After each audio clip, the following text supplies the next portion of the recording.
Good evening. Hello. It's Railnatter. Yes, hello. Yeah, there's a new thumb, but there's a few. If you're a Patreon person, you want to understand what's going on with some changes, then there's going to be a little bit of a live stream afterwards on the Discord, which you can come and join and find out. Not particularly dramatic content changes, but a few some tweaks and tips and anyway, new thumbs with face. Yeah, look. We were just at the point where it's time to widen the audience a bit, and unfortunately YouTube means that you have to have a face on the thumbnail, which means my face is going to be on thumbnails. Look forward to that, everyone. That's just how the cookie crumbles. Besides, given the fact that we spend most of the episode with Big Face in the corner, or rather with Big Face popping up and my face in the corner, then you know what, it's fine. Purple and orange. I'm a bit of a sucker for purple and orange. I don't know why. This is something that I was brewing up from way back in episode 200. You might have got a little hint of what I was imagining for slightly updated Railnatter vibes in terms of the graphics. So it's still very much it's Appleberry. It's all this stuff that you know and love from Railnatter, but just a bit more. The white and orange is fun and I love it. And it's railway, but it's fun to. I enjoy splashing a bit of color in there, and this particular purple is I'm a big fan. But yeah, it's. I think with yellow in the back, with white in the background, it's maybe less. We'll get there. There's going to be some playing. We'll get there. We'll see. Anyway, the point being, there's not going to be a huge dramatic change to what you are. Anyway, everyone who's joining this from elsewhere or are new because of the Glasgow Airport story. Oh yeah, I was going to do that, wasn't I? Okay, yeah. Wait. I tell you what. Let me do just that. Glasgow Airport news. Let's just get that. Glasgow Airport news. Yeah, it's all good fun. Let's You know what? Let's put it in the Scotsman, because it was the Scotsman who broke the story. Where are they? Let's see. Scotsman. There we go. Let's pop that up. There we go. That's what I'm wanting. So we'll get that up in a second. But before we do that, yeah, Glasgow Airport story. We'll get there. Is my audio choppy? Is it choppy? Hopefully it's not my end. Yeah, no, good, fine, it's marvelous. Right, okay, let me stop waffling, because part of my challenge is that I need to become less waffly. Will we manage this? Nami, we're well me. Anyway, last week, episode 256, we were looking at the challenges at Glasgow, among them being these vehicles and how the whole city was half flattened for their benefit. But we also hinted at the fact that there are. Well, actually, the reason we talked about that was not so much, okay, we're going to talk about the potential future. That's what this episode is about. It's actually getting to the maps bit that you're all looking forward to. But we talked about the fact that, there are plans in the works. And I'm not going to prejudge them. This is not a criticism of any plans that exist, because the reality is that no plans exist currently. It's more a call to hope, saying, be bold. Be bold and do not be afraid of, but it'll cost money, because the billions are being spent on dueling the A9 for no reason. So there is always a purpose to, there is always a better way to spend the money in Scotland, unfortunately. Until those road projects are cancelled, that's where we're at. Anyway, I've just realised what's happened with this slide. Oh, yeah, wait a minute, watch this. Let me just go like this, and like, which one is it? This one? No, not that one. This is what happens when you randomly change things up. That one, that's the one. Sorry, there's reasons why that's happening on screen. It's fine with there. Everything looks a bit better now. Right, so what am I waffling on about? The thing up my mouse is showing, that's very important. We are talking about Glasgow. We're talking about Glasgow's future transport system, and the fact that Glasgow needs to have a metro system, a proper dedicated metro system, of which the subway is not really one. I think the subway is classified as light metro according to the not a metro sorter, isn't it? So more on that elsewhere in previous episodes. Anyway, right, let's crack on, everyone. Welcome to tonight's Railnatter.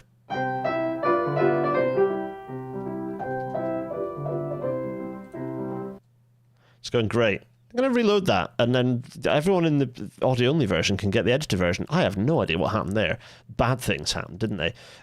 Let's try that again. The usual. Welcome to tonight's Railnatter.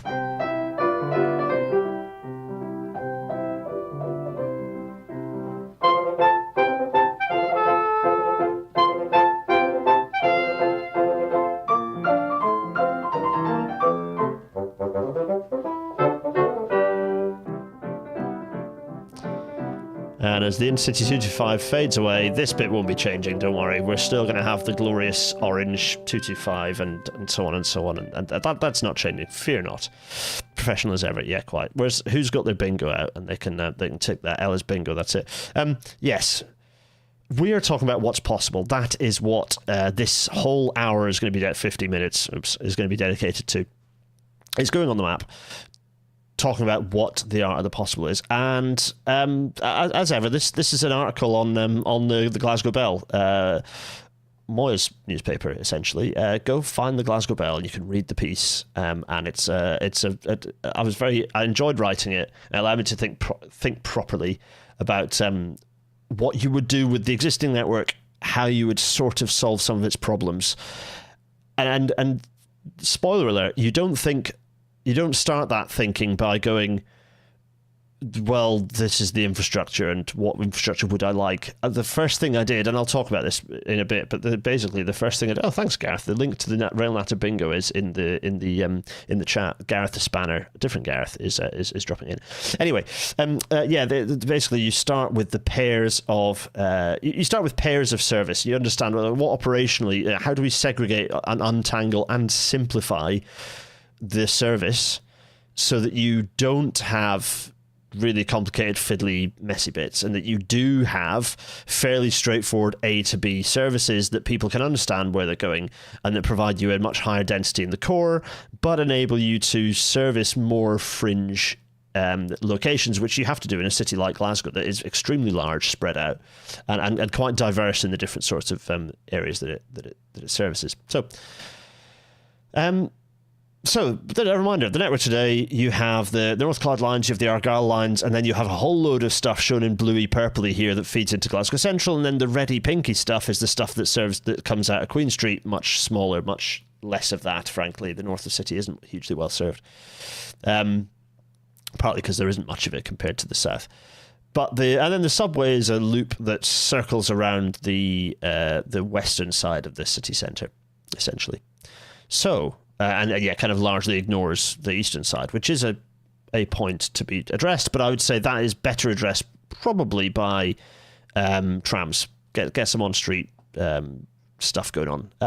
Call it a light metro if you like, but it's trams.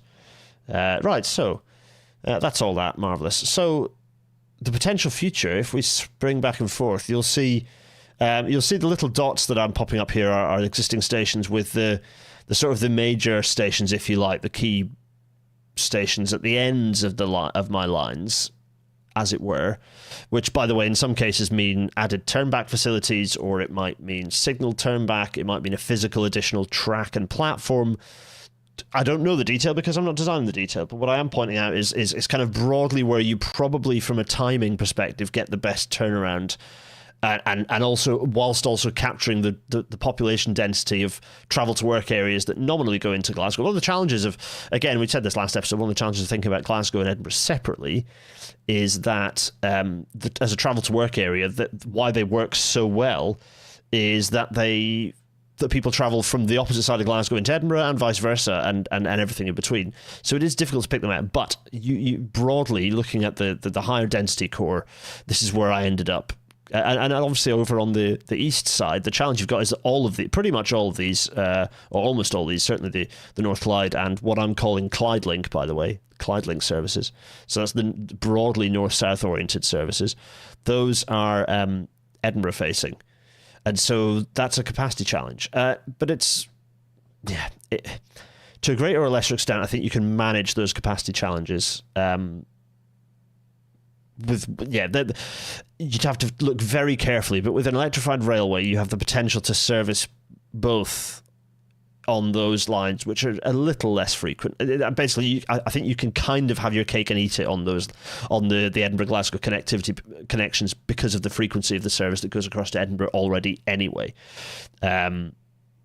So, what else are we going to be talking about? So yeah, let's talk. So let's go through each of those lines. Well, you know what? Let's not go through the lines yet. Let's do a little bit of discussion about what I want to talk about. And also, let's get my face up. My face. Another thing I'm going to be doing is making my small face a little less small. Probably double the size it is. Right? It depends. I'm not sure. less small face. It depends on what the content is behind it, right? It's an open point.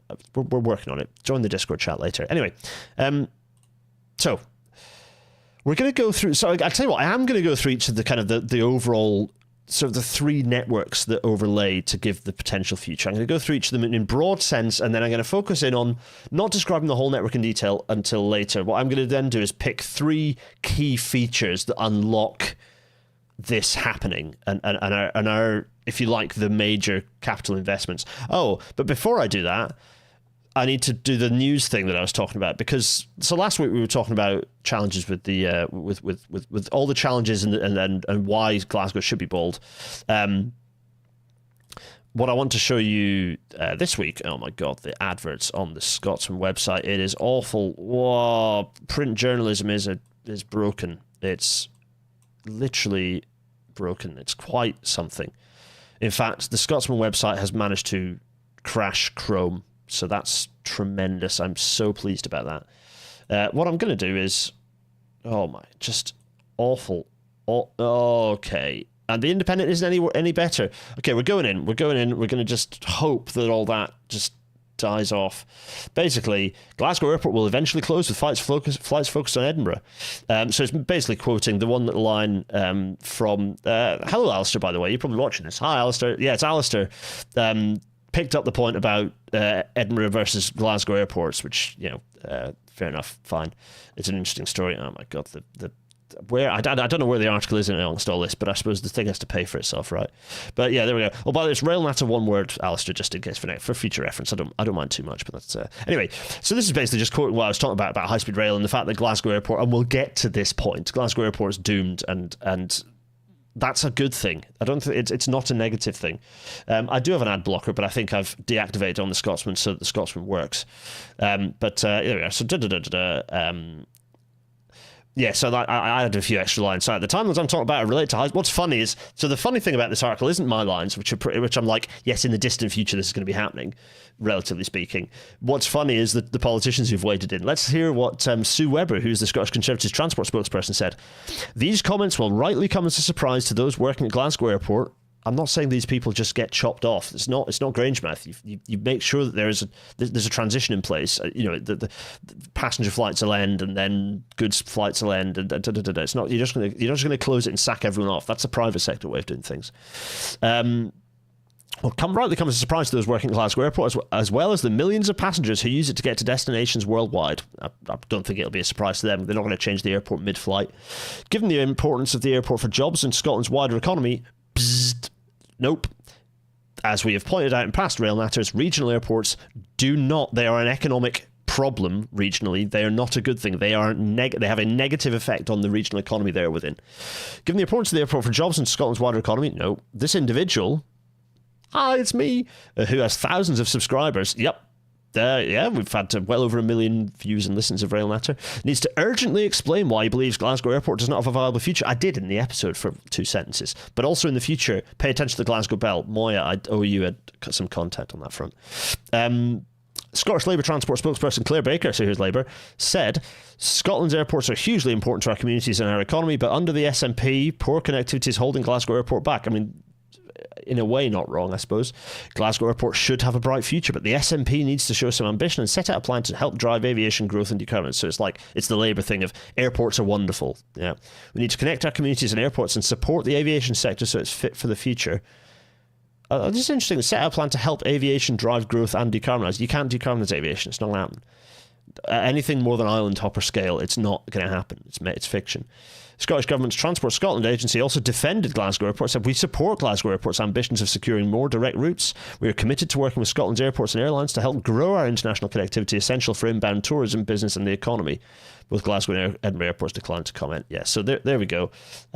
Thanks, Alistair, for that. That's a bit of fun. So there we go. It's all good fun that RailNatter is finding its way back into the news. And yeah, so the Independent picked this up, and so on and so on. 5 on the bingo card now.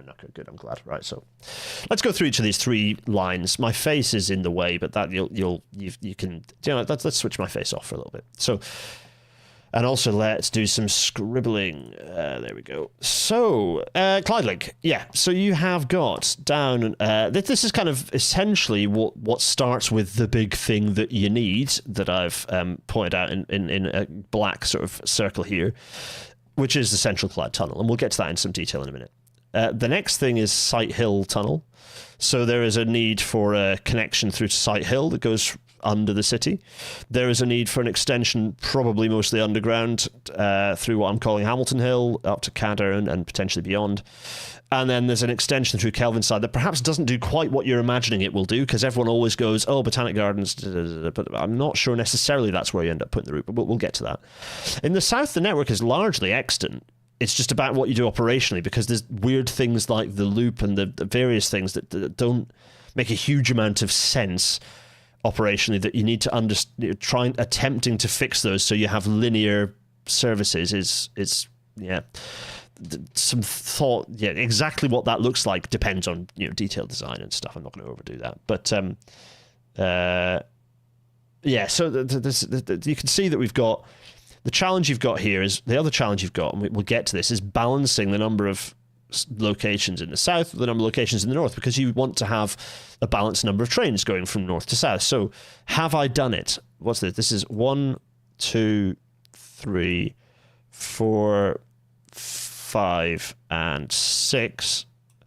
And what have we managed up here? 1, 2, 3, 4, 5. So not quite managed it. But close.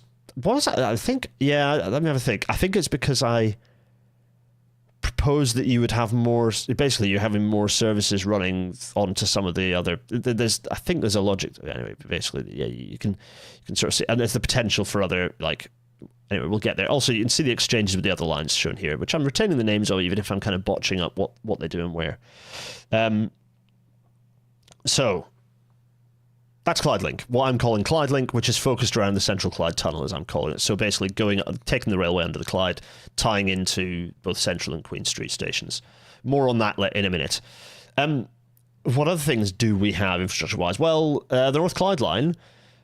The new bits, by the way, in this are dashed lines, and there are two. There's one major section of new, which is Belgrove to Newton down here. But otherwise, broadly, you've got a system that is nominally the shape it is, other than what you do at Caldercrew, Whifflet, and Shotts. Weems, Gurrick, and Helensburgh are kind of basically fine. And yes, what's that? That's 1, 2, 3. My computer is jittering away. I don't know what's going on. I'm sorry. And then 1, 2, 3 on this side as well. So yeah, that's much more easily balanced. Very nice. So there we go. John Nielsen Barhead on short loop spur and the other equalization. Yeah, there's as ever with these things, I'm not coming in and claiming this is perfect. And one of the fun things is that when I put the details, I think, have I put the KML for this? I think I might put the KML for this on them. In any case, whether I have or haven't, you can often Google Earth, access the Google Earth files on the Discord server, and people have their thoughts and share their ideas. This is a stepping off point for conversation. So that's the North Clyde line. That's what I would be doing with it. So that's the line that then therefore becomes it's focused through Queen Street, following the existing infrastructure.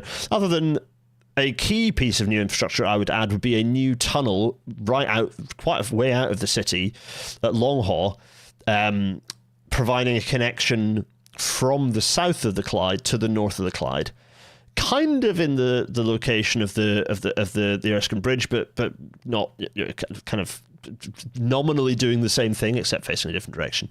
But providing that link enabling you to then get Weems and Gurrick onto basically pulling them out of the Glasgow Central throng and into the east-west throng, which makes more sense from what the shape of the map is and therefore what the services do, but also provides them some excellent additional access that they didn't have before. So that's a major and it also means that you're sending some of the capacity off those lines up onto lines designed to cope with the capacity. So that's one of the key moments there on the slide, and we'll get to that in detail. And then last is the Argyll line, and this is again, you want these things to be a bit of a pivot operationally. Like it's the pivot operationally means, so again, you've got, what's that, 1, 2, 3, and in the other direction you've got 1, 2, 3. Again, in a bit of a weird shape, but then it's a weird shape in both directions. So you have... This is where there's a lot more physical work, because you've got going from kind of north to south, if you like, or from west to east. You've got a lot of new infrastructure on the south of the river. So you've got the extension to Bishopton, tying into the existing kind of some of the existing railways that are going out in that direction, but we'll get to the overall network. We'll kind of have a look again at what that means for the overall network in a sec. You've got an extension through the airport, a station which you can call Airport for now. And that continues with new infrastructure. There's a new tunnel at Bray Head, which is the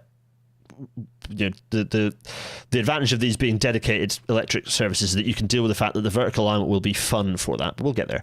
On the north of the river, you've got what I'm calling the Scotston Link, which is making use of some existing infrastructure, former infrastructure. Again, I never look at where former infrastructure is necessarily for thinking about where the railway should be, but it can be useful for where the specifics of infrastructure pop up. And then connecting through and essentially bypassing Partick, the kind of the big blockage on the railway, the key capacity constraints around the Partick Hindland kind of blockage is that you essentially bypass it entirely. Key thing is that you split the Argyll and North Clyde line services. In other words, you split the low-level Central and low-level Queen Street services entirely apart from each other, so they do not run on the same infrastructure, mostly. There are some overlaps up this end, actually, in fact, entirely for this bit, but the frequencies will have dropped by that point, and it's manageable. So you're outside the core, the loading's less, you can kind of manage that. So that gives you, and then in the other direction, largely on existing infrastructure, you end up connecting down to Motherwell, Larkhall, lovely stuff, and you get the train heading up to Balloch, and marvelous, all good stuff. So that's the three there. You can see them connecting. You've got it's interesting, isn't it? Glasgow doesn't go very far north because there's hills, but Mulgai is kind of as far north as you get, other than Balloch and Helensburgh. But that's the overall network you get, with several major interventions. I'm not going to deny that, but with a purpose, and I think we'll pick through what that purpose looks like momentarily. We're going to start with the Central Clyde Tunnel. I'm going to bring my small face back. Hello, it's me again in the corner. REM strumming away. So let's start with the big one. The big thing that I want to talk about before we then go to the map itself. So Queen Street will become Glasgow Hauptbahnhof. No, it won't. We'll get there. Right. So new north-south tunnel. So everything in Glasgow depends on solving the Glasgow Central problem. So like successive studies dating back decades have all concluded that Glasgow needs a new city centre station fed by a pair of tracks under the city and linking the dense suburban network south of the Clyde with new and existing lines, as we've talked about, north of the river. And nothing short of that, nothing short of a new tunnel. There is no compromise. You can't reuse the old bridge further, the further bridge down here. It's useless and doesn't get you anything you need. It wouldn't have the capacity. It goes the wrong direction. It's not going to work. Nothing short of this new tunnel will deliver the capacity and connectedness that is basically required to keep railborne Glaswegians moving through to the middle of this century and beyond. So this tunnel would be extremely useful for a variety of reasons, but its chief purpose would be allowing south-facing services that currently pile up inside Central Station to cross-rail their way through the new station and onwards onto lines facing northwards. So unlike the terminal high-level station at Central, you can get a through-running station providing as many as 24 trains per hour on two platforms. We Crossrail shows you can do that. I'm going to call the new station City for now. I thought about calling it... there are a variety of names I thought about calling it. Most of them ended up being of Catholic heroes, which wouldn't be, to be fair, wouldn't be a great idea. Big Yin Station. There are a few. Basically, if there wasn't already some stations named things that I would like call, don't worry, it's fine. We're going to call it City Station for now. That's something for Glaswegians to decide. I'm not going to weigh in on that. How many tracks in the City Station? You only need two. Two-track station. It'd be set between Central and Queen Street stations, below the level of the subway.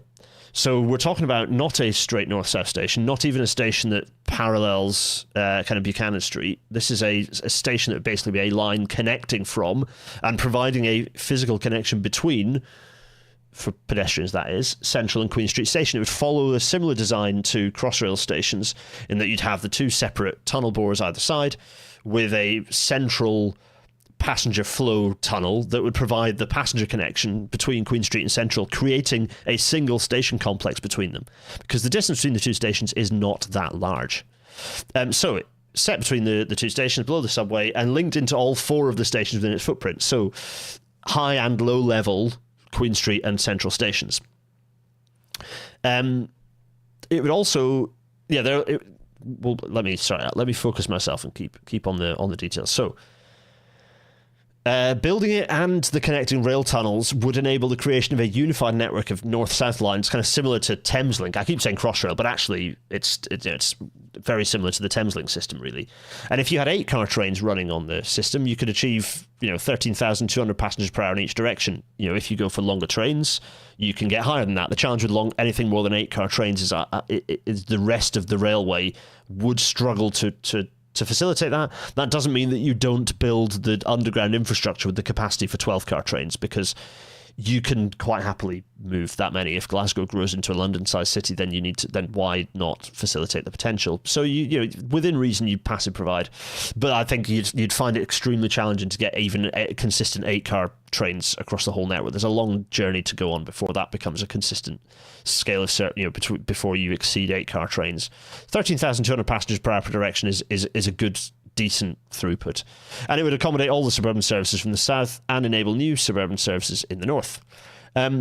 So you can see on the map there that the new tunnel would come out south of the Clyde. It would pop up into a new station at Tradeston, unlocking a huge area of very badly used sort of light to medium industrial.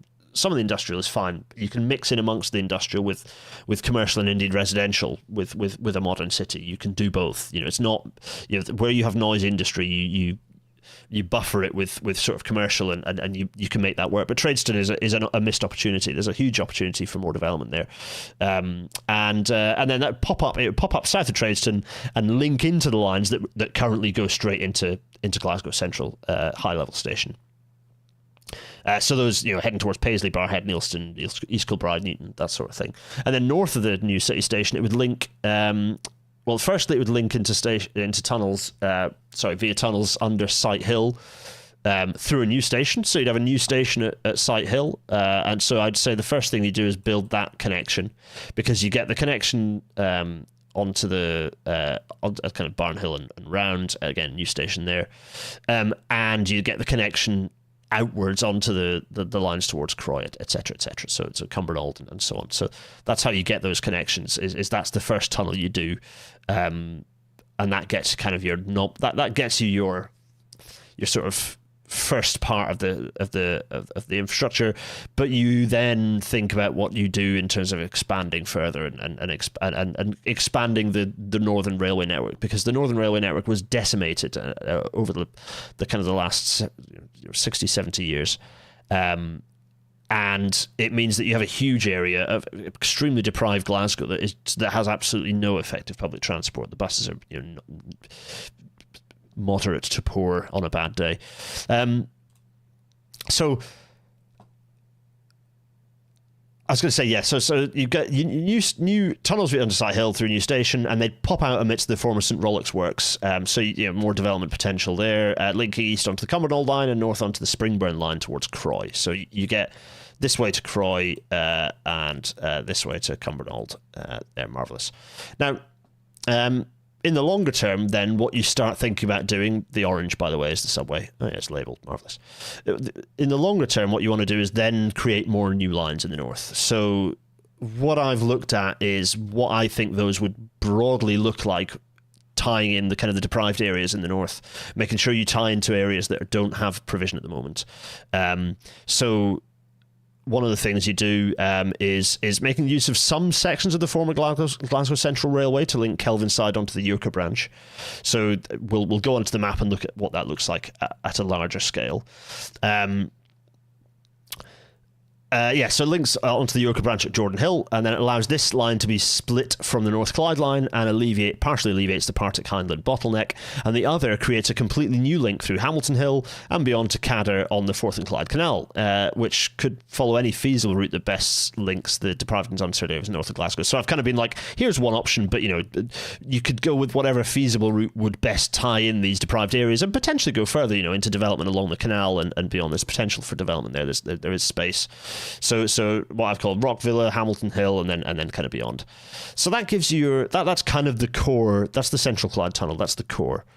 And what I'm calling it is Clyde Link, new family lines that would run largely on their own segregated tracks. Not entirely. You're not going to get that perfection off the bat, but initially they would run on their own segregated tracks. You draw the north and the south of the city together. You bring immense benefits that I don't need to go into detail, and you can imagine what the benefits are of tying the city north and south together in a way that isn't the case now. But it would absolutely solve the Glasgow central capacity problem. But there are some challenges that we need to talk about as well, because the lines to Largs, Ardrossan, Ayr and Kilmarnock and beyond in the latter two cases involve longer distances than kind of functions well for a fully suburban type service. I'm not ignoring this fact, that is the case. And so without alternative paths for the outer services to run as they approach central Glasgow, these will, by their very nature, have to mix with the high-density services we've proposed on the sections on the map, and we'll go through. There is no avoiding this conundrum. So there are three things in our favour on this one, though, which is, first, that these services are all, or will very soon be, or at least ought to be, electrified. Thus, the longer distance services can run in amongst the more frequent inner suburban trains much more easily from a timetabling perspective. Secondly, is that the required signalling upgrades, ideally up to ETCS, frankly, would allow for improvements in overall train frequencies on the sections where services share pairs of tracks. And thirdly, building our new north-south tunnel under the Clyde would take most or all of the Glasgow inner suburban services out of the high-level platforms at Central, leaving the above-ground terminal with capacity for the longer distance trains alongside the high-speed services with room for growth. So in essence, you turn Central, the high-level station, into the long-distance high-speed and the regional, sort of longer-distance regional, the outers, if you like. And those three factors, I think, certainly help to de-risk the mixed operation on the track south of the river. It's not going to be perfect, but Ella's hearing Thameslink but Glasgow. That's right. Pavel D, did I say the city station would only have two tracks? I did, because you can achieve a huge amount with two tracks. I don't believe that you need to have four tracks. You can achieve it with two tracks. The money you'd spend on a four-track station would be better spent on expanding the network north of the river. You can achieve so much on you just look at Crossrail and what you can achieve through Crossrail stations. You don't need a four-track platform. The complexity of a four-track platform, you don't get exactly twice the capacity of a two-track station either, because switching times, you eat into it. It's more like 1.5 times the capacity. So I just do not believe that you don't need the four-track. I think it's a common, if we're getting into Craneista rules, it's a common thing that Craneistas do is say, oh, well, four platforms for an underground station. No. Just look at any suburban railway system. You do not need a four-track low-level railway. Alstor is pointing out the line out towards Paisley has a tidal flow third track. Yeah, they pop up in a few places. Victoria's worried about reliability and variety of services for expansion. Just look to Thameslink and Crossrail for the art of the possible on a two-track railway. The sky's the limit. Those railways have the potential for 40,000 plus passengers per hour per direction. It's spectacular. So the distances involved are less, but there is a similar picture on the inner suburban services to Croy, which mixes with Stirling and fast Edinburgh services, and Cumbernauld, which mixes with the Falkirk services. In these cases, the freed capacity on the approaches to Queen Street would create a more resilient service, but it's again imperfect. You do have this mix. So what I mean by that is, again, you've got rid of the trains that go down to Queen Street and terminate, so you've got more capacity there, which does give you more resilience, and then full electrification, which you've already got coming out of those lines. Mostly there's some diesel services that pull into Queen Street, but in any case, the electrification combined with new signalling should get you the resilience you need to make that work with headroom. And then the last fix is at the fringes. I've talked about the fact that at the terminal you can use extra terminal platforms at the limits of this inner suburban services to allow trains to be reversed without getting in the way of through services. Those are turn back facilities, as we call them, alongside platform lengthening. to get your 8-car trains throughout the network. The higher frequencies of service would enable greater capacity in the areas of highest population. So this is key. The ability to get the higher frequencies are absolutely a prerequisite of creating metro-style integrated services. But they're also useful, having these kind of turnbacks are also a useful interim measure for increasing capacity. So you can achieve that whilst you still have the services running into upper parts of Glasgow Central. You can potentially think about frequency improvements or at least resilience improvements. So that's the Central Clyde Tunnel, a bit of an outline of the Central Clyde Tunnel. Let's now talk about west of the centre and south of the Clyde. So going out along our Argyll line and the new infrastructure that we're making use of in that direction. So how that all ties together. Basically, one of the key features of this is the Braehead Tunnel, which gets you across the Clyde within the sort of city centre, or kind of slightly outside the city centre. Actually, that's happening kind of around the area of the Transport Museum. In fact, a little beyond. So. Actually, no, it is quite a bit further beyond, actually. But anyway, it's happening. Actually, it's near the hospital, isn't it? There. Anyway, right. Sorry, I digress.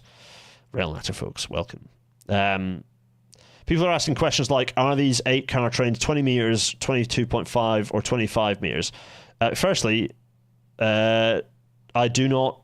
The TBC. It's not the detail I'm getting into at this point. That's fiddly detail that can be worked out when you do the optioneering. This is more about ideas and understanding what you can achieve based on the existing infrastructure. I suspect you'd be looking more like 20 meters, to be honest, on this, possibly 22.5 for passive provision. But anyway, a question for later on in the process, let's put it that way. So kind of following this is essentially the low level, the line coming through that we're going to segregate, that is the low level Glasgow Central services. So we split away from what is the usual kind of route at Kelvin Hall, and we run along I'll tell you what, I'll stop waffling and I'll be struck about this and tell you the story about this specifically. So if we're creating a new North-South Clyde link network, then our proposals also greatly improve the existing North Clyde and Argyll lines. So if the overall vision of our proposals is aiming to split out the 3 major kind of sub-networks, if you like, such that they run on the same pairs of tracks as little as possible, improving capacity and reliability, then achieving this in the west of Glasgow requires a decent whack of new infrastructure.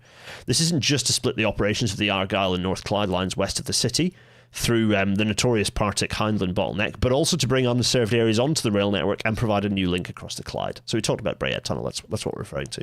So rather than joining the North Clyde line at west of Exhibition Centre Station as today, which is around about here, what we're going to do is take the Argyll line into a new shared station at Kelvin Hall. So that's here. So there's a new shared station there, which gives you exchange onto the North. So it allows you to exchange onto the North Clyde line if you so fancy. We're then going to hug the river through new stations at Castlebank this is for the Riverside Museum. Lovely job.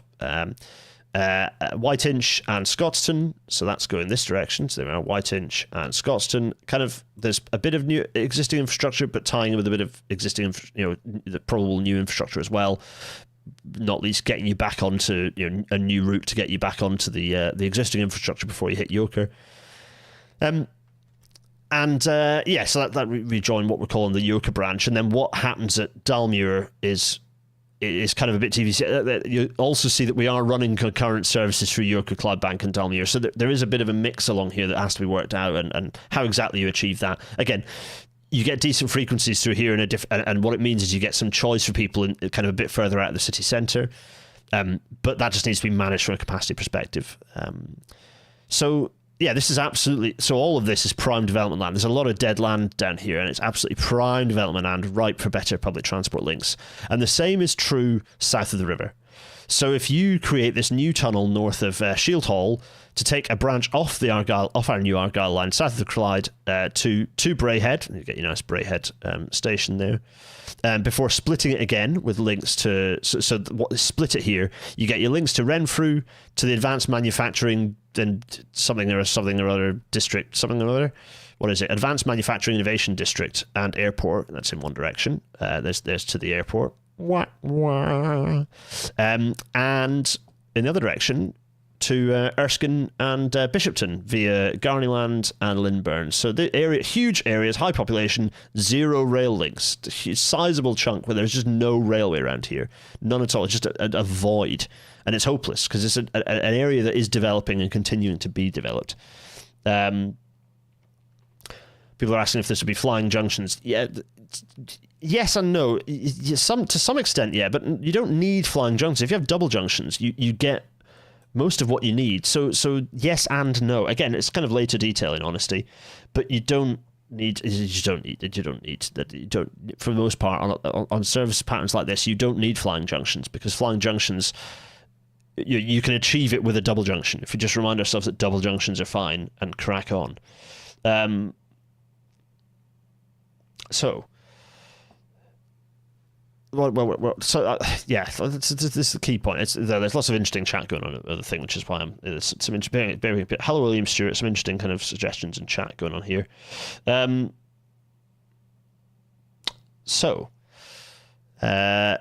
The other thing I was saying, so yeah, the key thing of this is this doesn't only provide fast direct links from the city centre to the airport, via the so-called South Clyde Growth Corridor, which is what it's being technically called by the Scottish Government and by Glasgow City Council, but it will also relieve the heavily congested lines between Port Glasgow and Paisley. So you're providing some relief on the Paisley connections. How you actually then get from Paisley to the airport, yeah, well, buses or, as people say, tram, good opportunities. But in terms of what I think the heavy, the metro style services would be, this is how I would do it. But, as I say, these plans are never fixed. The reason I do it that rather than going on the Paisley lines is because the Paisley lines are saturated and they're doing enough. So taking airport traffic along those lines is not a great way to do it. I think it's better to get those services into the city centre along the river, which is prime development land as well. So what you're doing deliberately here is tying in several brownfield sites and potential greenfield sites, although I always prefer brownfield, of development along one string and kind of unlocking that potential accordingly. And in a way, paying for it, because you can use land value uplift to pay for a lot of this infrastructure, or so you ought to. So, alongside other modifications to the network, this major bit of infrastructure would create a far more segregated and resilient Argyll line, with our proposals giving a kind of a high-density east-west line running from Larkhall, Motherwell and Springburn in the east to Balloch, Bishopton and the airport in the west. It would interchange with Clydebank and North Clyde lines throughout. So you'd have these interchange stations in various locations to give people choices about how they travel, and with higher frequencies comes less resistance to interchange. The third thing I want to talk about is Belgrove to Newton. So this is us popping onto the North Clyde line, and how we kind of create the shape of our North Clyde line is by creating this sort of scoopy line that scoops up the services off that currently run through Newton and into central low level, picking them up, scooping them up, and pushing them along the kind of the Queen Street low level route, and turning them into, so providing you that additional service segregation whilst servicing a part of the city that is substantially forgotten from a public transport perspective. So I see this as a glaring gap in today's rail network that can be filled to the benefit of the whole system. This is broadly the area around Tollcross Road, right, with Parkhead in the north, and various bits of kind of sports stadium and such people might be familiar with up in the Parkhead, and then down through Carmyle and then across to Newton in the south. It's an area that suffers from significant deprivation, but it also has significant opportunities for sustainable, inclusive development. Not least the now sadly former Victoria Biscuit Works, which is, where's the Biscuit Works? It's around about here-ish, I think. No, where's the Biscuit Works? I think it's like here, isn't it? Someone shouted me that there's a biscuit works. There's a giant biscuit factory along here. This is known as, Pavel D saying this is known as Paradise. Yeah, that's it. There are also several major amenities that would benefit from rail links, such as Tollcross Park, obviously. In fact, less obviously, Tollcross Park itself is just a lovely park around here. The International Swimming Centre, which is somewhere around here as well, and obviously Celtic Park up here, this big Celtic Park presence up at what I'm calling Gallowgate. For much of its length, this new bit of railway would exploit the path of the former Carmyle and Bridgeton cross line, which kind of nominally followed Tollcross Road. the thing is, a lot of its footprint is lost. So in places you'd be tunneling, in places you'd be demolishing. It's a challenge to get it to work. It's a classic case of you can't just put a railway back where there was a railway, but you can achieve it. It is possible, I think, with minimal. The route that I think I've picked has minimal destruction, and again, you'd potentially consider tunneling where you're impacting on high density housing, for example, is a key thing. You don't want to flatten that. Because that therein lies a way to kick a load of people who can't afford to pay rent in the new houses you replace them with. So it's always the last thing you want to demolish is low cost, low rent, or indeed kind of council housing. It's the last thing you want to demolish, because when that gets got rid of, those people are stuck. They're chucked out into a system that they're unlikely to recover from. Unless you give them all a free new shiny house, of course, in which case that's maybe so good. So you make much of the footprint is lost, but you can achieve that, and then you make use of the former link from here to the busy junction at Newton. This is key to enable you to kind of provide that kind of connectivity through scooping the lines, the Edinburgh bound lines here, up into one core and giving you the increase in density more and more into the core. By expanding Newton Station, so there's quite a bit of work to happen at Newton, because it becomes an interchange between all three systems, basically, and a terminus for our Clyde Link services. Setting Argyll line services to run towards Motherwell and Lark Hall, this would remove a major bottleneck by avoiding conflicting train moves at this junction. So essentially Newton Junction, which is here, is a bit of a hellscape, challenging from a capacity perspective. This just gets rid of that, because you just segregate everything. Sorted. Mostly sorted. All the operational and timetable people are all like, oof, yeah. But Carmel Newton is reasonably... Well, William Stewart, you say it's an easy connection to make. You have to rebuild Carmel Station. So, because the existing Carmel Station doesn't quite work. So there are some challenges and bits and bobs, but yeah, it's doable. It's doable. And for the most part, you're right. That essentially is greenfield or brownfield. The alignment mostly exists if you wanted to use it, but I would say, if you can use the alignment, great, but make the railway better than the fairly cheap industrial wibbly alignment that is there. You can do better, but there's the corridors there for it. So high density North Clyde line trains would run on to Shotts and new turn-back facilities alongside the outer suburban services that run out kind of to Edinburgh and beyond. So as well as running through a deprived part of the city that has long been missing a rail connection, the Belgrove to Newton link would provide a cleaner, simpler service pattern into the city centre. It would free up the West Coast capacity on the West Coast main line from Rutherglen into Glasgow Central by taking Shotts services westwards through the city centre rather than into Glasgow Central. So you get the potential for some of those regional services. So there's some opportunities there to change what the West Coast main line is doing there, whether it's some additional outer suburban services. It gives you potential to do different things, and I think regional services out along that line. So actually, services that basically run fast through Glasgow for the most part before then picking up parts of the hinterland, Carstairs and indeed beyond, can actually start doing unlocking some challenges with deprivation right out in the kind of the pretty rural parts of Scotland down towards, even as far as Lockerbie and beyond. So, as with the changes to the Argyll line, our proposals, including a new Clyde tunnel at Long Haw to the west of Glasgow, we talked about that earlier,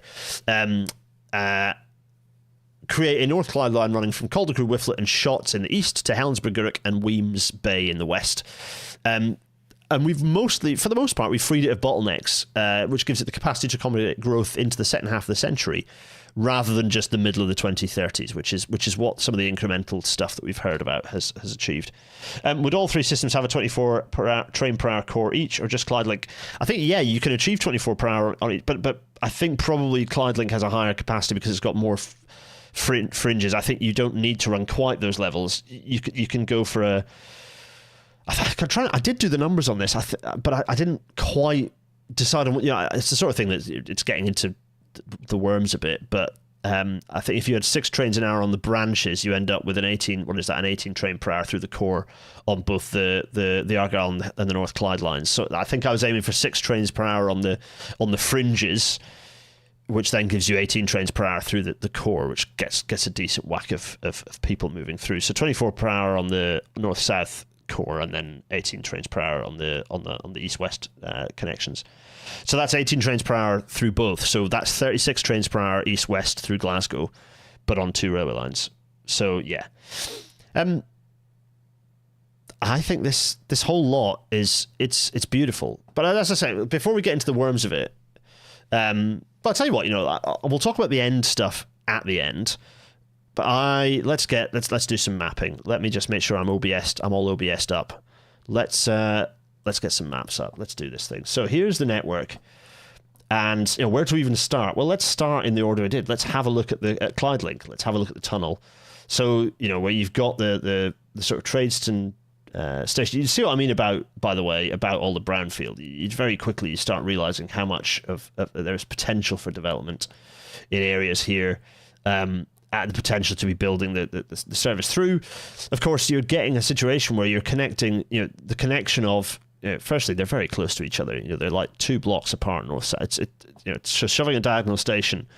By the way, I think the radius of this is the length of a station, isn't it? I think these are 200-meter long. Let me just check. Yeah, so this is the diameter of these circles is 200 meters, which is, about the length of train you'd be looking for, nominally.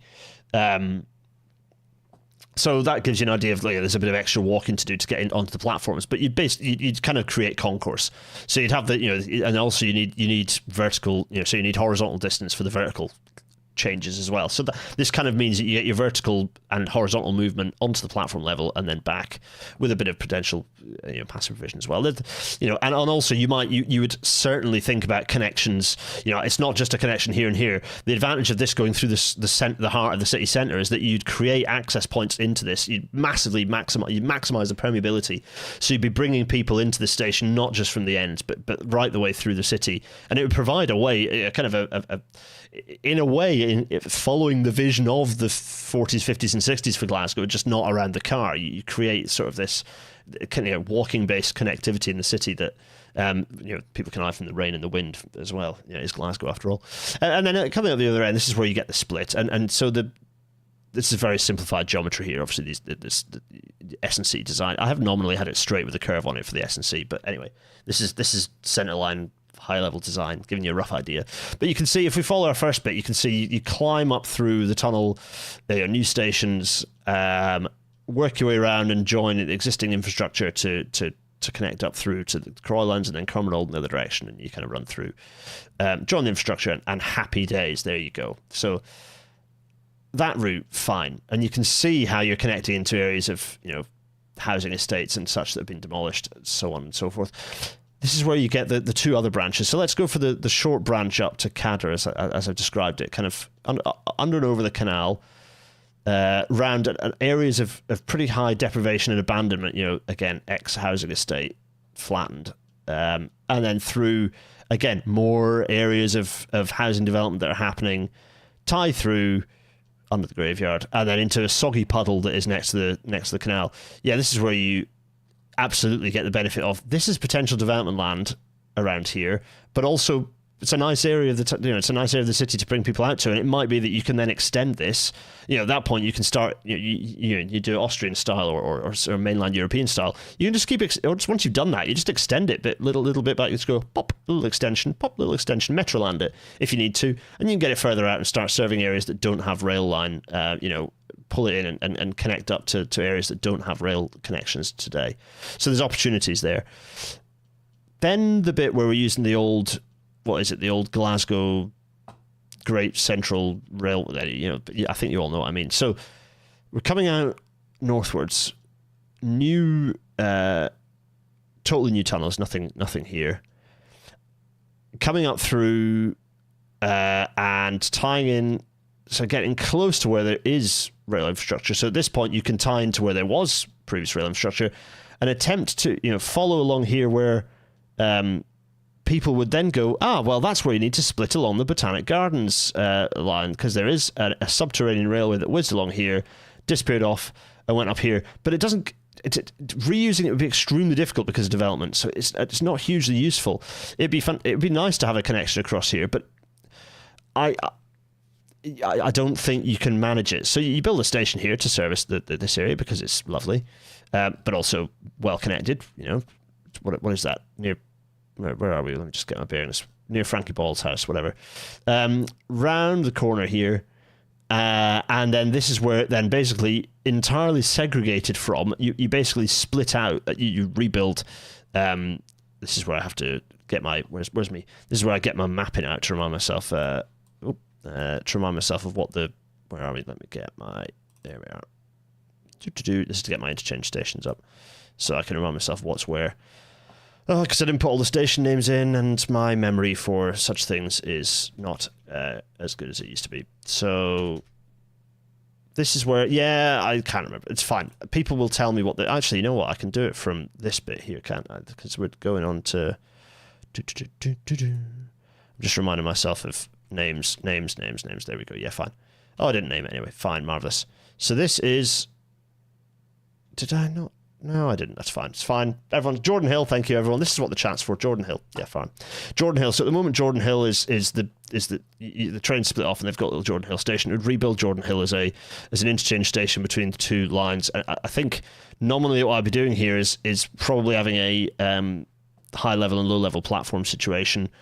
Or you build a station actually a bit, you build the station further this way, and you kind of have it as a fairly conventional 4-track platform.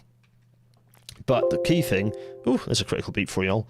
Key thing is, as big, everyone say I see in Big Tesco, key thing is keeping these lines separate. So what you do is you create the segregation for the Partick Hindland challenge. So this is the key part. You're aiding that segregation. You're providing a link, and you're providing relief because people who are coming on this journey could have alternative routes to follow. At that point, it becomes fairly straightforward. You're just following the existing route, and then and what exactly you do that? So I think my proposal is that you'd have turn back for the Clyde link services up at this end, but so up at Dalmuir. But you would keep running through the North Clyde and Argyll line services, kind of normally what they do today beyond that point, other than splitting off and creating this extra branch of the North Clyde with our bridge over here. But we're getting ahead of ourselves because we're talking about Clyde Link, aren't we? So that's north of the river. South of the river, fairly straightforward because you already have a very good, very dense connected rail system. One of the challenges I would say you have here is... and this is a point that I'll talk about later, radial connectivity isn't addressed. I've not addressed it here, and rail can absolutely and should absolutely play a part in that where it can. I've not addressed that here, but it absolutely is a point for consideration. And for starters, you would timetable buses to achieve a lot of that. Is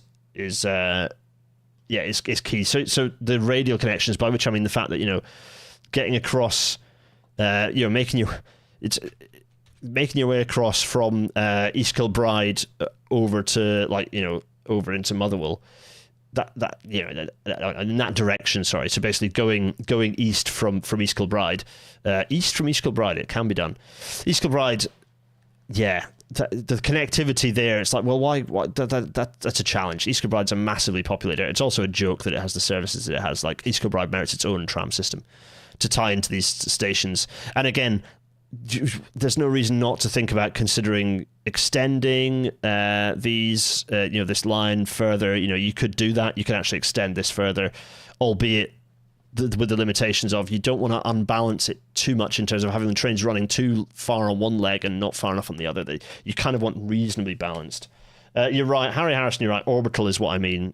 Orbital routes. Yes, orbital is the word I'm looking for. These are radial. I mean orbital. It's because radial and arterial. People often confuse radial, but yes, orbital is what I'm talking about. Anyway, so that is what I would be doing with all that, basically. That's Clyde Link. So then let's talk about the Argyll line. So in the kind of the the southeast of the city, it's nominally using lines that at the moment are often they're Glasgow, not entirely, but some of them are like Glasgow Central bound services that go into the upper high level. It's a bit of a hodgepodge. This is simplifying that, and a key part of this whole story is simplification. Absolutely key part of the of this is simplification and segregation, so people have an easier time of knowing what train they need to get. Simpler timetables, simpler paths, simpler patterns, simpler routes. Simpler is better for the most part, so people can get there. They know what train they need to get. The trains run more reliably. They're more straightforward. And again, frequency is freedom. You can do people are much happier to exchange, to hop, to interconnect, to hop between trains, to change trains, if they're comfortable and they're confident in the reliability of the service on the other lines. It happens all the time on TfL. It's just part of what you do. You change trains all the time. It's just normal, and it can and should be elsewhere as well. So following our route up, what becomes new? Well, what becomes new is something that I haven't talked about here, is connections off, basically providing connections that run parallel to, making use of fairly sizable, there's enough infrastructure space to do it, is, this isn't High Street. What's the one next to High Street? Nerds Unite. What's the one next to High Street? This is where I have to remind myself of what. The one next to High Street is Nerds in the chat. Everyone's coming in. So this station's High Street Station. This is Queen Street Low Level. This is High Street Station, and then this one I forget the name of. But I basically built it as an exchange station. So you've got the North Clyde that would run then through the North Clyde would be running through from Queen Street, and the Argyll would then run up through, and that gives you a connection up to here, and then a termination up at where am I? It'd be a termination at Springburn. So you get your termination at Springburn. What I'm kind of calling, this is what I'm calling the Blackfriars link here. So you basically build new connecting tunnels here. People might say, well, why not use the existing railways? Well, because that's freight, and it's not the right vertical alignment to achieve what we want in terms of segregation either. It puts you on the wrong side of the North Clyde line. So the solution to that is tunnels. Belgrove, similar concept to New Jordan Hill. Yes, segregation is the aim of the game. You're achieving this sort of, you're getting lines to cross, you're providing, it's a standard thing on the underground. You're doing this is Metroland stuff we're talking about right now, you know. Belgrove, everyone's saying Belgrove. Thank you. Yes, Belgrove, marvellous.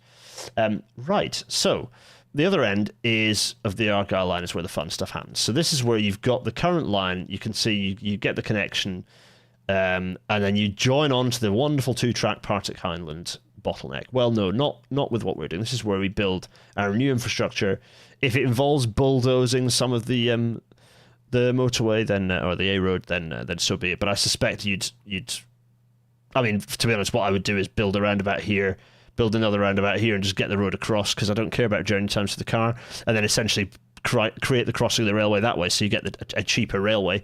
That, you know, have that, because, you know, it's doing stuff. You don't need a dual carriageway that runs uninterrupted all the way into the city. So you don't need that. So yeah, what I'd be doing is roundabout here, little stop, roundabout here, and then continue there, and then the railway can go underneath. That's how I would be dealing with that. And that way the railway can split off underneath. You don't need to do epic amounts of tunneling. You can stay at the level you want to, not least because you're next to the river.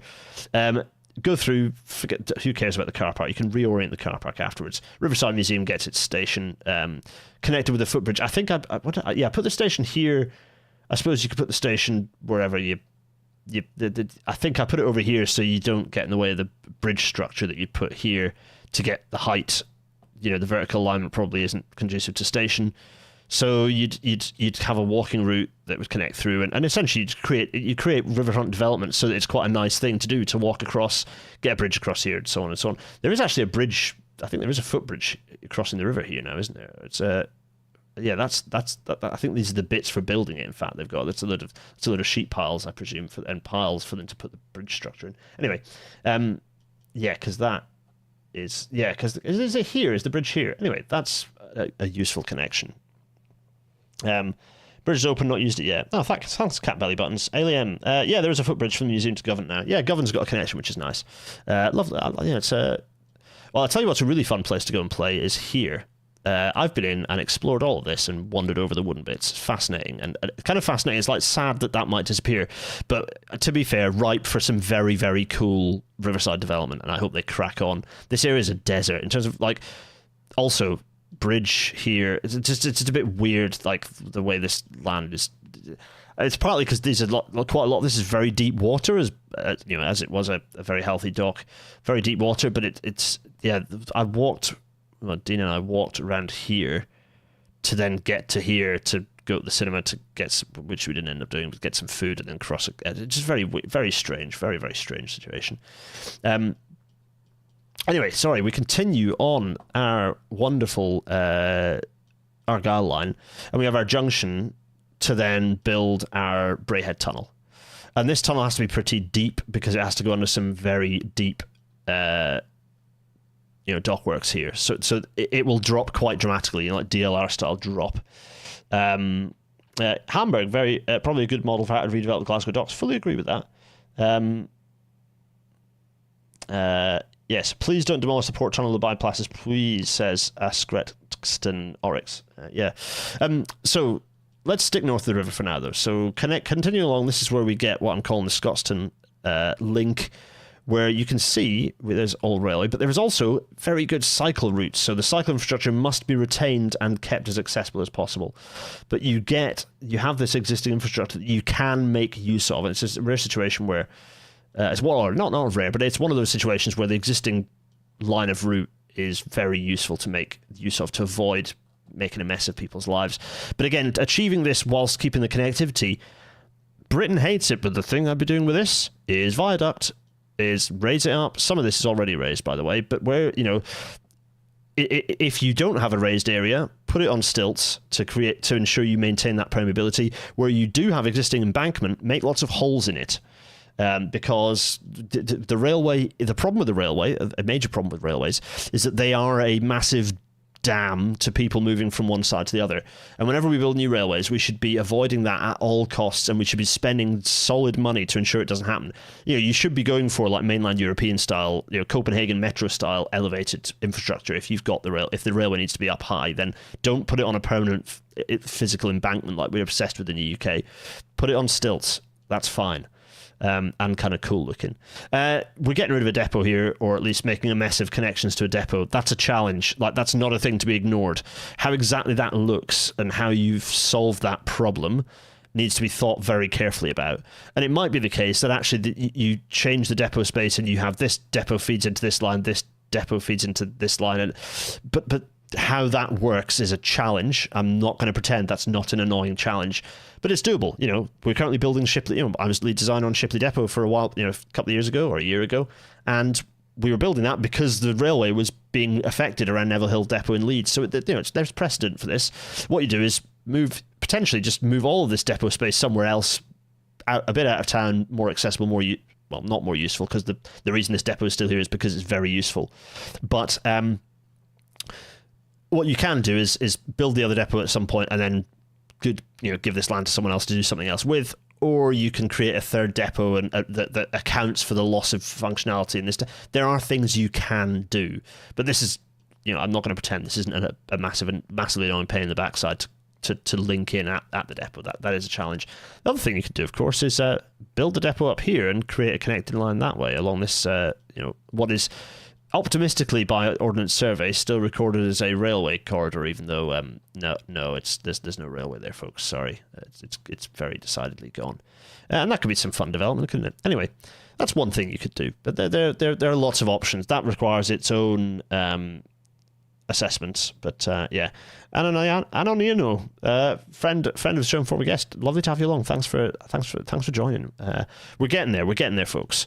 And then this is where you connect in to run in parallel with Clyde Link along this bit. Again, it provides you some boost in frequency along the river a bit. And then you're out along running in parallel with the services. And then I say it splits. And so you run up to Balloch rather than out to Helensburgh. And so you get some level of service segregation. So you kind of know which train you're getting on to get in either direction. But anyway, that's one of the things. I think doing that rather than just alternating them is a way to simplify it. But, you might decide to run alternate. That's, you can play with that sort of thing. If you've got the same rolling stock, you've got the same infrastructure specifications, then you can decide operationally that actually, what we're going to, the feedback is that people would like them to do both, and maybe you can achieve that, but you don't need to if you've got decent frequencies. But it's TBC. That's again, when you're out in the fringes, the frequencies are a little bit lower. That's manageable. It's something that you can do. Remember to at my name if you've got chats for me, by the way. Anyway, so that's our Argyll line. What of the North Clyde line? Well, we're up here, so let's start at this end instead. So this is a key thing a key feature of what I'm calling the long haul tunnel, which is where you whiz off, hop under the river, whiz up again at the other end. I believe it's achievable with a vertical alignment. You could build a bridge. Bridge is certainly a possibility, but I suspect you'd have a hard time of it vertically with a bridge because you need serious clearance. Erskine Bridge is weirdly high up in the air for a reason. Admiralty clearances are still required on the Clyde, so you're going under at this point, I would believe. So it might be that so the retention of the station here, which everyone is going to tell me what it is actually, you know what? I don't need you to tell me what it is because I've got the little dot, so I can tell you all what it is. This station is Bowling Station. Oh, interesting name for a station. Bowling Station. Whether this can be retained with the vertical alignment or whether you end up with an extended section of the railway climbing up to find it, I'm not sure. But the advantage of electric railways, it can drop and climb pretty frequently. So that's the reason why I'm doing that, why I'm taking those services, the very good services that run to Guruk and Weems Bay, off their route down and through into the south of the city centre, which might be very annoying people down here who want to get up here. Note that I'm not getting rid of this railway. Indeed, the station's still here, so I would still potentially, you're still going to have the outer suburbans that will run this way. But the reason I'm doing it is because you get that you solve some serious capacity constraints. Oh yeah, did I put the physical capacity constraints on screen last time? I think I did, didn't I? I put some of the mapping up which showed where those key... Well, this is one of them. In fact, I think I marked some on the map here. So if I... Yeah, capacity. Yeah, there we go. So areas that have key capacity constraints as of now I've put in red, and actually you can see that it's those key ones. So you're freeing up capacity on those by pulling the services northwards, providing a pathway for the dense services to go that way, and then you can have lower density or build density, but with additional paths freed up on there. What's funny is you can see how little railway there is over this part of Glasgow. Just look at this huge area with just nothing, just an enormous amount of area with absolutely nothing. So anyway, then we are popping. By the way, the railway is obviously coming through Helensburgh Central, the electric railway coming through here. Already electric, by the way.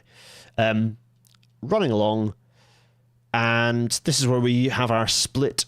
As we get into central Glasgow, we split. The North Clyde stays on the route along through here, runs. So at the moment, I've shown this as concurrent for a bit, but I have to say, the thing is, the frequencies are a bit less out here, and given it's just one station, you possibly could do it that you run the services in double junction out, and it's fine, and you have a 2-track station here that works. You probably could do it at this point. It'd be one to investigate and think about in terms of the detail at this point.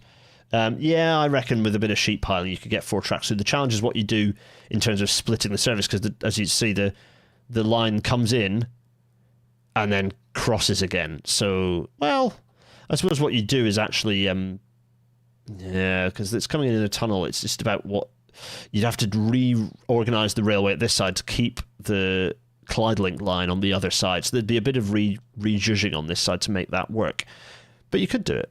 You absolutely, you're right. You could achieve that and get that segregation, but I guess it'd be a case of having that as its own. The good thing is about this is that, as with anything that I try and do, is you don't need to do all of this at once. You can pick and choose bits and incrementally deliver as little or as much as you like at the speed you want to achieve the ultimate aims, but having that strategy in place so people know what they're aiming for. And you could have this as a modular package to deliver as a kind of its own chunk to keep that full segregation there. If it was, if I haven't run the actual operational modelling, I've not got Traxxas up or whatever it is, I've not got Ed Jeffries to run through the detail. It might be that it works fine. It might be that actually it's a massive pain point and you want that segregation at that location. So we continue into the city core, and then we get to our Partick Hindland bottleneck, at which point there isn't one because it's just a 2-track railway. There's this full segregation through here with a nice interchange station, Jordan Hill. You're running through, fully segregated, 2-track railway, high density, beautiful, right underneath Queen Street level. You've got your interchange with City Station, with their big Hauptbahnhof type connecting station. And you run up through, and then you reach the junction at Belgrove, and where you can split, get your railway down, run past Celtic Park with your... and then this allows us to go... So you get your railway through here. How exactly you get your railway through here? I mean, I'm all for just bulldozing the out-of-town retail, but I suspect not. So exactly how this connection works, if it comes off here and does... There may well be shenanigans. I'm like, this is just cheap stuff that you can just bulldoze, but no, that's obviously not the case. There's probably some negotiating and shenanigans to do, and understanding leases and putting the railway around this side and round. I don't quite know why I didn't do it myself, to be honest, but that's, whatever. And then you're running through, so you're managing some big challenges on getting your railway through here, because it's all been built on So I suspect a lot of this would be tunneled. But then with station, you then construct station boxes that are open air station boxes that you then put the server into. It's been done all over the world. This is how I would make it work. People are saying I don't know how the vertical would work there.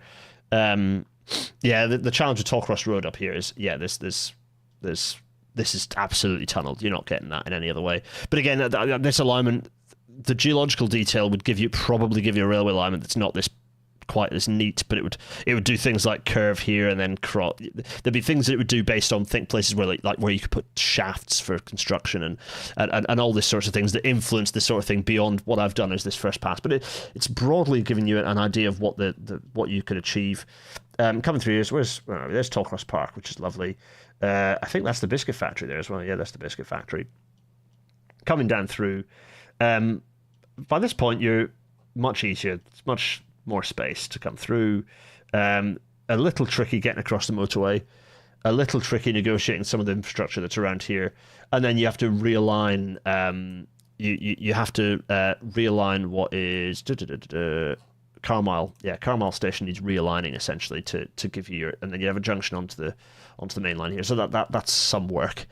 Not least as you're not closing this bit of railway. So that that bit of railway probably still needs to remain open. Although. Jury's out on that one. Might be able to get rid of it. Anyway, this bit's easy. The curve round to connect yourself into Newton Station here, and you can see what you achieve in terms of tidying up the service patterns here. You create a turnback station here. You have platforms that give you the Argyll line heading down, and the North Clyde continues and does what it needs to do out on. And then at each of these fringes, you're going to have turnbacks. So it's a very fast whiz through. But I think, what we do? What we forgot to do is the Argyll line and where we go south of the river. So you go south of the river at Braehead Tunnel. You're then what is Castlebank? No, not Castlebank. Sorry, Braehead through here. All the Braehead retail nonsense, and so on. You have the split, so you have the split that goes down towards the airport. Wah, wah. But you can see why, can't you? Because the railway, you build the route through here, you get your way through Renfrew, which is a huge area, entirely unserved by rail. You connect into this kind of developing sector here, and then you go into the airport, which won't be an airport in the future, but will be a perfect site for a fantastic amount of development. This is a prime development area. Lots of lovely housing, lots of lovely commercial, all the things that people, lots of big affordable housing and walkable neighborhoods and lovely community that you can build there that replaces the airport. But the infrastructure there can service the airport if the airport continues to exist, and so you've got the airport there serviced, but then eventually that infrastructure can be aped by whatever you do in the future. So it's a good idea to connect that no matter what. And, the other thing is connecting that down to Paisley, you can achieve that with whatever you want. So all the Glasgow rail connection was all about like just doing a little shugle here and then coming round. But as I say, that's not a good use of capacity. It doesn't justify the creation of the infrastructure. The airport can really well pay for it, except it can't because it's broke. The infrastructure justifies all the new infrastructure that tying in all of these development areas, much to the benefit. The other thing you could do is potentially consider not having the service of having the Renfrew station here, but tying up through more of the unserved area and having more parallel infrastructure. Again, optioneering, cost analysis to understand the specifics is how you would understand that. And then in the other direction, what I'm calling Meadowside up here, there's a nice bit of space for you to whiz the railway around the back. Garneyland, sorry, that's Garneyland there, isn't it? I'm calling this is what I'm calling Meadowside before you cross the burn. Then you've got Garneyland, and then Erskine, Linburn, and then Bishopton, where you've got exchange with the kind of the outers, if you like, those regional services doing their thing. So there you have it. The people living there will have a quick metro to Central and the 30-minute high-speed train to Edinburgh Airport. Exactly, Knucker. That's precisely like. Sakura pulling in lots of Dutch comparisons. Yeah, there's comparisons because Europe builds stuff. Mainland Europe builds stuff and we don't. And so everyone gets very weird and suspicious about building stuff, whereas just proposing this stuff is just normal, oh yeah, we're going to build a metro line type conversations that happen in mainland Europe because they do that sort of thing. Well, we should do that sort of thing. And Scotland, if it wants to be a bustling little modern European country, then it also needs to do those things. Transport Scotland. Bill, I'm looking at you. And there you have it. That is what I would do about that. There's a couple of things. So firstly, like, okay, there's the what do you think piece, but before that, I want to go big face and say a couple of things, right? So, hello, it's my large face. What I've said here shouldn't be the end of the story. So, for example, I've left out orbital services, major thing, existing and future orbital services, particularly in the east of the city. Much like London's overground system, these serve an extremely valuable function in linking up the outer parts of the city without people having to faff around through the centre, which provides capacity relief for the centre. In many instances, the network we've laid out could accommodate orbital services without much modification. There are other areas where you just need new infrastructure, and again, that could be facilitated by integrated buses in the first instance. A bit like the Superloop that London's got. It kind of, you can do that stuff when it's fully integrated, right? These orbital services could be used to provide links to areas with no rail service today that I've not mentioned, such as places along the M8 corridor in the east of the city. It's a big area that I've not really addressed in this. This is not perfect and complete. It's showing what the art of the possible is, but there are gaps. There's more story to tell. This is about the metro services, but actually there's a lot that you can do that aren't specifically metro services. These are the 3 metro lines, but there would be other suburban railway services that would map onto this, including the orbital stuff, kind of following the London Overground model. And of course, freight trains, they make extensive use of the network through and around Glasgow, and these will expand just as quickly as passenger services, if not quicker, and that growth needs to be enabled by these plans. And again, segregation is the game, but you can't just close a line that is heavily used by freight. You have to think about what that does. And so, I thought, before going to you guys for questions, so I'll before chucking it to you, and I'm going to use this waffle to let you do the question bit before I shove the what do you think on, right?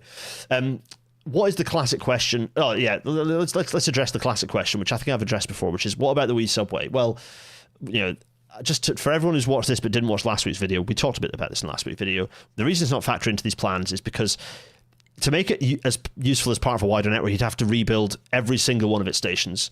All of its tunnels would have to be rebored to accommodate wider tracks, if not larger trains. By the time you've done this, you're better spending the money on the infrastructure that I've already described. Leave the subway to do what it has done nobly for a century and a quarter now, serving the Western city centre, and long may it continue to do so. It's a funny little thing, but it'll continue doing it brilliantly, and leave it to it.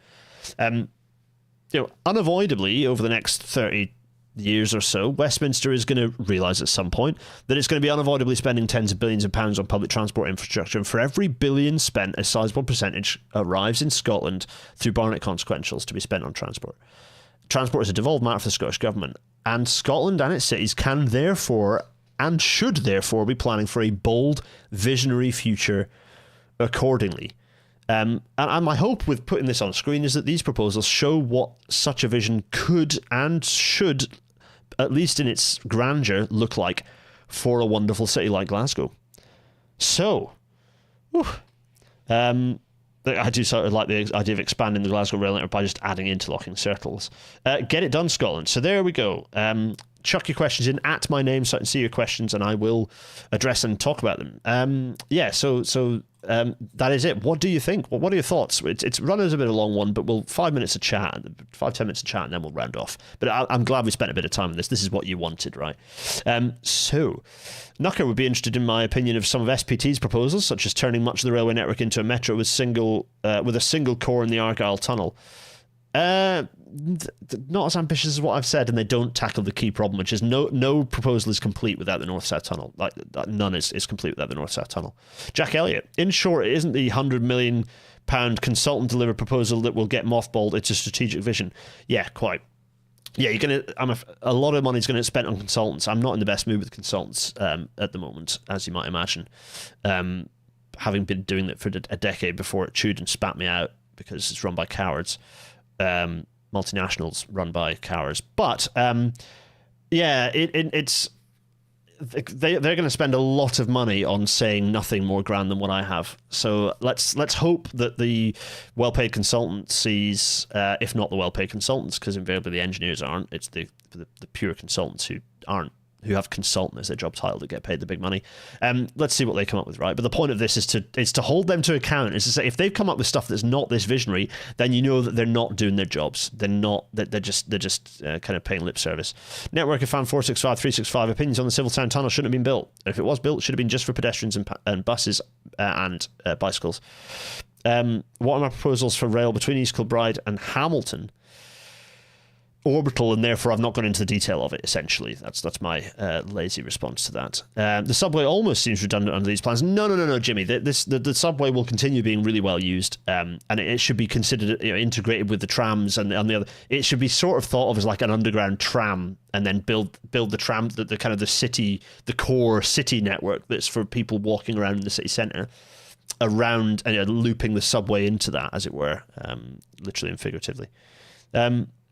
This was never fitting into last week. Part 2, well worth it. I'm glad, rigor mortis. Philip Taylor. Freight lines should be dedicated to speed, both passenger and goods. Yeah, there's electrification helps a lot on this, but you have to have electric freight services for them to be exploited. And so in a way, to get the best out of the Glasgow suburban system, you need to make sure that the rest of the UK is electrified. It's a funny old world, isn't it? Everything's connected.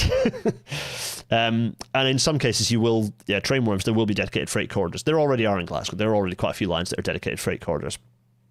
Riding the 3-car packed commuter trains from Paisley was a bit eye-opening as I was driving on the M8, says Gupster28. Please, guys, Glasgow do some trains. Yeah, quite. Hystronaut says, can you give more detail about how it will change the existing services?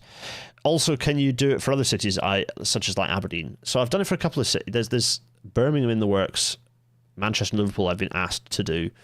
Yeah, time is the enemy. Certainly, I would love to. My plan is to continue doing this for cities around the UK, right? I'm going to keep going. I've done Sheffield already. My plan is to keep going and going and going until we've got a series of railway, of intra-urban railway maps to challenge governments, devolved and central, to do better. That's kind of the point of this. So yes, definitely. More detail on the existing service changes. I suppose look at the before and after maps, which I can make available on the Discord. The comparison between those two will give you an idea of kind of what's going on. And you can look at current frequencies. Current frequencies are pretty good on a lot of the network. Not great, but a reminder, Glasgow has an excellent suburban rail network. It's just that it's, trains are too short, capacity is severely constrained. It's tricky. Could East Kilbride play a major part in the South Shore freight bypass? I'm not sure, actually. I have to look into the details on that. Jack Elliott, that's Nunu one official. Jack Elliott, any thoughts on Canada seemingly being on course for actually building high-speed rail finally? Chickens and eggs. Here's hoping. Gareth is asking, just think there was talk of this being incorporated in last week. Oh, yeah, no, you're glad you didn't. Yeah, that's fine. Agreed, Gareth, yeah. Network of Fan 465, 365, they should widen the line between Annisland and Dumbarton to 4 tracks, segregating the West Highland Line trains from the suburban trains, allowing capacity increase on both. You don't need... Yeah, so yes, there are challenges with the long-distance West Highland Line services running. I mean, those should be electrified in the long term, by the way. If Switzerland have all their railways in the mountains electrified, then the West Highland Line should be. Just think how wonderful that'll be. But in the meantime, certainly you want to have the trains running as hybrid trains that can be running on electric so that they can run more easily among the suburban services where they are running concurrently, which they will be out to Helensburgh. So, or out to the junction with Helensburgh Central and High Level. Yeah, so that is something that needs to be considered. For tracking, you can't just magically 4-track stuff. 4-tracking is seriously disruptive work. Like, it's more disruptive to 4-track than to build a parallel buried tunnel. 4-tracking is very, very disruptive work in particularly in areas like, it's a very beautiful bit of coastline, a lot of that section. Again, challenging. Aidan G, I would guess with 24 trains per hour through Clydewink's core, the junctions north and south of the city would have to be flying junctions. Any other flying junctions needed? Again, no, you don't need flying junctions necessarily for 24 trains per hour. You can achieve it with double junctions if they're sufficiently well built. But, in some, again, the detailed modelling is what works that out. And it all depends on vertical gradients, proximity of stations, what the signalling's doing, all these things. Cat belly buttons, do wonder about the West Highland trains. Yeah, it is, again, I didn't actually address it much in this, but those are the trains that run into Glasgow Queen Street that need to keep doing that, and ideally would be doing more of that.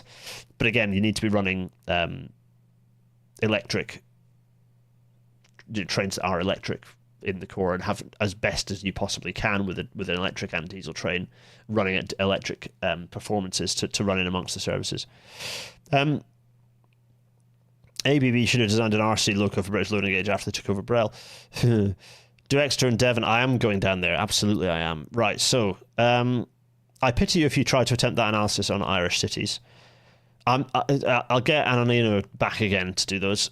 Jack Elliott, the Green Party Manifesto is in 2029 is just a series of gas maps. Well, quite. Samuel Wilkins, could you do one for the Isle of Wight? Not a city, but it could be interesting. Well, it's be a quick one. Samuel, it's a very interesting proposition. That'd be a fun one, but also interesting to see what the capacities ought to be and could be on there. Trainworms, any chance of doing the regions of England rail networks now that Wales and Scotland have been done? Again, yeah, I definitely want to do that. We're going to be doing more of that this year and picking up more of it. Knucker, while trucks and vans deliver to high streets, it's just answering a question. Sorry, Trainworms, also any regions you're particularly looking forward to? All of them. The ones that I don't know much about. Obviously, it's fun to do Yorkshire, and to be honest, Yorkshire as a whole is too big, but you're doing the various regions are going to be interesting. But I think it's doing Devon and the Southwest I'm looking forward to, because I'm interested to see what I think the map should look like for Devon. I'm interested in that. Let's see. Max Johansson is saying, yeah, when they quadded Malmö to Lund, they had to build a temporary bypass route, dig up the entire line and put the new track in and landscape it again, basically equivalent to metro construction. Yeah, it's massively disruptive. Yeah, because if you're managing it if you've got the cuttings and embankments, or the cuttings and the embankments with the railway where my nose is for the two tracks, and if you're lucky enough that the boundary fence most of the way through is wide enough for four tracks, which in most cases it isn't, because things get really tight next to the two-track railway in lots of places. But even accepting that, forgetting those, even where you're doing it where you've got cuttings or embankment, basically what you have to do is sheet pile, lift or lower, and cut and dig a huge amount. So it's hugely disruptive physical work. That's before you think about any destruction. Lincolnshire is poorly connected, could be interesting. I agree, yeah, George. Or George. Yeah. George, we've established it's just George, haven't we? Lincolnshire, yeah, I'd be interested in Lincolnshire. Aliem is pointing out, yeah, there's almost no way you could quad track down through Bowling. Yeah, agreed. Curious if I've really zipped around the Dutch rail network. Bits of it, not enough, frankly. Network of Fan 465, 365, they should electrify the Snow Hill lines, suburban train service should be electrified. Oh, there's a hell of a story. We've got a Birmingham episode coming up, actually, that done the hard work on that. So it's an episode, it'll be an episode similar to this. Maybe it'll be split over two again, because there's a lot to say, but maybe not. Right. Let's say some stuff, shall we? No, thanks for that. There's more to be said, of course. The usual outros. Thanks to everyone listening to this in audio-only format. You are going to be getting... and feedback on this is going to come through first in the Discord chat that we're about to have. I think the podcast version of this is going to start being more clipped. So it's going to become more edited. So the podcast version will be a different product to the audio, to the version of this that you see now. If that bothers you, then subscribe to the Patreon and tell me in 5-10 minutes. But that, I think, is what the podcast is going to become tidier. So the kind of the waffle, the crap, all the umming and ahhing, not the questions and answers, but some of that junk is going to be stripped out, and we're going to have a neater podcast product, which is going to be exciting. I'm pleased about that. It means that you can listen to the podcast separately, and it might be a useful way for you to pick up on the interesting information. I don't know. How you consume it is up to you, but they'll be slightly different. I hope that doesn't upset you. They've always been slightly different, because I've always done a bit of editing, like very light edit, but this will be tidier. So that's the first thing. So to the audio-only listeners, you will get a arguably better product after the end of this. What else? Yes, the usual plugs. Patreon.com/Gareth Dennis to support this happening and to have a say over what it looks like. Exciting things are afoot. By which I mean I'm going to spend some of that sweet Patreon money on large improvements. Jack Elliott, yes, you're right. Come and join the Discord chat afterwards. But yes, to what you're saying in the chat. GarethDennis.co.uk/merch for the merchandise. PayPal.me/Gareth Dennis for loose change. Do using GarethDennis.co.uk/Discord, where the Discord chat will continue ad infinitum, and also tonight's little patron-only chat will be happening on the Discord server as well. Cross country, right, this is important. Michael C has got tickets to give you or sell you bits of, but I also have one to give away, and I haven't worked out how I'm going to give it away yet, other than just go and message me on the Patreon. Go into your Patreon app or online and send me a message on that app saying you are up for travelling on that train on the, what was it, the 15th of May or something like that. It's like mid to late May. It's a very long, nice long train journey. everyone should enjoy it, and it'll be part of a Rail Natter episode as well. So you will feature in a Rail Natter episode. So there is and I want you, the person who wins that ticket, and a ticket I have paid for out of my own penny. Well, I suppose Patreon money sort of pays for it because it all goes in the same bloody pot, doesn't it? It's a free ticket, and you can catalogue your adventures, and those adventures as you travel from Aberdeen all the way to, also use a comically large spin the wheel to select the ticket holder. That is an option. I'd love one of those. I should get one of those, shouldn't I? Well, maybe I can create. Someone's created an online one. Anyway, so message me on Patreon if you're interested in that and travelling, because it's the reason I don't need to do a competition, because it's probably not going to be many of you, because it's Aberdeen to Penzance is a hell of a long journey and a hell of a commitment, and the sorting your hotel and stuff out, I haven't paid for those. I've just paid for the train ticket. It's enough, trust me. But yes, speak to me, but also Michael C has tickets to sell as well, so go and do that. Go and speak to go speak to Michael C on the Discord server for that. I'll do an everyone ping, and you can go speak to him about that. There are events coming up. If you want to come to a sort of Rail Natter live episode, there is one going to be happening at 2 p.m. on Wednesday, 30th of April, on Wednesday, the 4th of June, and later on Wednesday, the 10th of September. The first two will be talking about the railways before 1825. The last one will be talking about railways beyond 2025. Those should be really fun. They're in the middle of the day, which is unusual, but maybe actually accessible for a lot of people. Take a half day off or whatever, or just work remotely and come and work at Hopetoun and at the museum, and then come watch the show and then work again. There are options. That's exactly what I'll be doing. I will be doing the presentation and continuing to do work on my laptop around either side of the event. So that is those events. They're going to go to Hopetoun Darlington, hopetowndarlington.co.uk to book those tickets. Please do that, because at the moment they're not being particularly well picked up. So please go in, book your tickets to attend those. That'll be really good fun. So there's 3 dates. It's kind of like Book Tour / Rail Natter Live. Yeah, go have the fun. A brief Big Face plug, because I want to shout out Veronica Davis's book. I'm reading it and it's fantastic. It's called Inclusive Transportation, a manifesto for repairing divided communities, and I'm very pleased on how much of it ticks Rail Natter and how the railways will fix the future boxes. I'm extremely pleased about that. With my box of how the railways will fix the future is down here by my feet of my extra galley copies I got. Anyway, so all that good fun. Next week with an old thumbnail yet to be rejudged. I think Will is going to be joining us to talk about maps and data and how best to use them, which is pertinent to tonight's episode, so that should be fun. Come join. That'll be fun. That's next week. It will be a pre-record, I think, but that's the plan. The schedule is all over the place, and that one of the reasons for the after this chat will be the schedule is going to get tidied up and a bit more organised. So, on that bombshell. No, there's no bombshell, everyone. It's just me going to say thank you so much for joining. I had a lot of fun on that one. Very popular episode, as those sorts of episodes always are. A delight to have you all on. I'm very yellow in this picture. Hello, everyone. There's my thumbnail for next week. There we are. Snap that. Anyway, where can one find this evening's extra chat? Patreon or Discord? It'll be on the Discord, and it will be in the Patreon-only room, so make sure your Patreon thing is connected. It should work. You should have a Patreon support thing tied in, and you can come and join me.